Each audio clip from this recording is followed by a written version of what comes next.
ಮುಂದೆ ಸಿಂಹರಾಶಿಗೆ ರಾಶೀಶನು ದ್ವಿತೀಯದಲ್ಲೂ ತೃತೀಯದಲ್ಲೂ ಸಂಚಾರ ಮಾಡ್ತಕ್ಕಂಥದ್ದು. ಸ್ವಲ್ಪ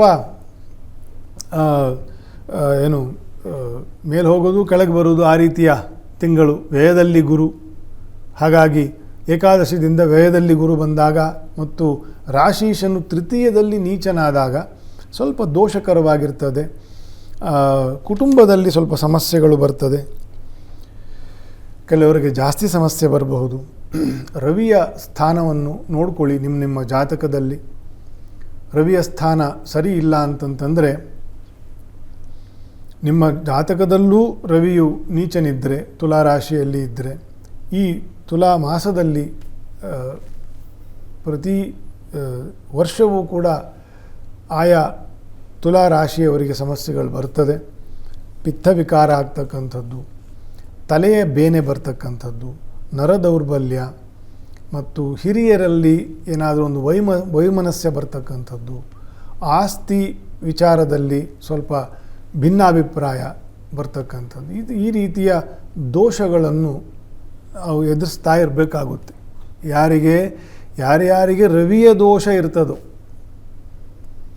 ತುಲಾರಾಶಿಯಲ್ಲಿ ಇರುವ ರವಿ ದೋಷ, ವ್ಯಯದಲ್ಲಿ ಇರತಕ್ಕಂತಹ ರವಿ ದೋಷ, ರವಿಗೆ ಚಂದ್ರನು ಬೆರೆತು ಅಮಾವಾಸ್ಯೆಯಲ್ಲಿ ಚತುರ್ದಶಿಯಲ್ಲಿ ಜನನ ದೋಷ, ಅಥವಾ ರವಿಯೊಂದಿಗೆ ಕೇತುವೋ ಅಥವಾ ರಾಹುವೋ ಇರತಕ್ಕಂತಹ ದೋಷ, ಇದೆಲ್ಲವೂ ಕೂಡ ರವಿಗೆ ಸಂಬಂಧಪಟ್ಟಿರ್ತಕ್ಕಂಥ ದೋಷಗಳು. ರವಿಯ ದೋಷ ನಿವಾರಣೆಗೆ ಏನು ಮಾಡಬೇಕು? ರವಿಯ ದೋಷ ನಿವಾರಣೆಗೆ ಪ್ರತಿನಿತ್ಯ ಸುಲಭವಾಗಿರ್ತಕ್ಕಂಥದ್ದು, ಪ್ರತಿನಿತ್ಯ ಬೆಳಗಿನ ಸೂರ್ಯನ ಉದಯವನ್ನು ನೋಡ್ತಾ ಸೂರ್ಯನ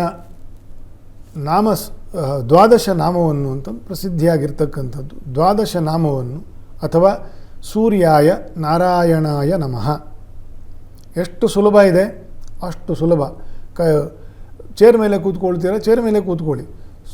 ಸೂರ್ಯನ ಬೆಳಕು ಬೀಳುವ ಜಾಗದಲ್ಲಿ ಕೂತ್ಕೊಂಡು, ಯಾರ್ಯಾರಿಗೆ ನಾನು ಹೇಳಿದಂತಹ ಸೂರ್ಯನ ದೋಷಗಳು ಇರ್ತದೆ ಅವರೆಲ್ಲರಿಗೂ ಕೂಡ ಆಯುಷ್ಯ ವೃದ್ಧಿ ಆಗ್ತದೆ, ರೋಗಾರಿಷ್ಟಗಳು ಪರಿಹಾರ ಆಗ್ತದೆ. ದೇವಸ್ಥಾನಕ್ಕೆ ಹೋಗಬೇಕು, ಅಭಿಷೇಕನೆ ಮಾಡಬೇಕು, ಇದೆಲ್ಲ ಏನು ಅಂಥ ಕಟ್ಟಳೆ ಏನಿಲ್ಲ, ಮಾಡಿದರೆ ಒಳ್ಳೆಯದು.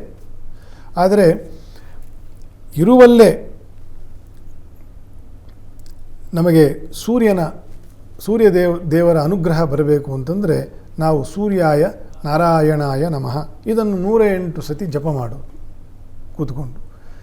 ಸೂರ್ಯನ ಬೆಳಕು ಇರುವ ಕಡೆ ಸೂರ್ಯೋದಯ ಕಾಲದಲ್ಲಿ ಸುಮಾರು 6:30 7:30 7:45ವರೆಗೂ ಸೂರ್ಯೋದಯದ ಕಾಲ ಪ್ರತಿನಿತ್ಯ ಜಪ ಮಾಡಿ. 12 ದಿನದಲ್ಲಿ ನಿಮಗೆ ಯಾವುದಾದ್ರೂ ಒಂದು ಸಮಸ್ಯೆ ಪರಿಹಾರ ಆಗಿರ್ತದೆ. ನಮ್ಮ ಹತ್ರ ಒಂದು 20 ಸಮಸ್ಯೆ ಇರಬಹುದು, ಆಯಿತಾ? ಯಾವುದೋ ಒಂದು ಸಮಸ್ಯೆಗೆ 12 ದಿನದಲ್ಲಿ ಅದಕ್ಕೆ ಪರಿಹಾರ ಆಗ್ತದೆ. ನಾವು ನಂಬಿ ಮಾಡಬೇಕು. ಸರಳವಾಗಿ ಹೇಳಬೇಕು ಅಂದರೆ ಸರಳವಾಗಿರ್ತಕ್ಕಂಥದ್ರಲ್ಲೇ ಫಲ ಜಾಸ್ತಿ.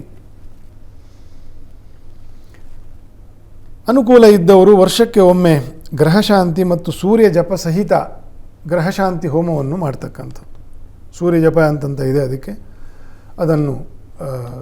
ಅದಕ್ಕೆ ಪುರೋಹಿತರಿಂದ ವಿಧಿ ಉಂಟು.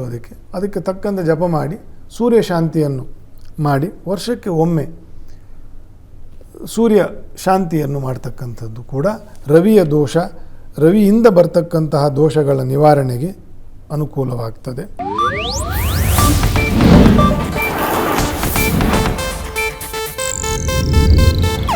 ಇದು ಏಷ್ಯಾನೆಟ್ ನ್ಯೂಸ್ ನೆಟ್ವರ್ಕ್ ಪ್ರಸ್ತುತಿ.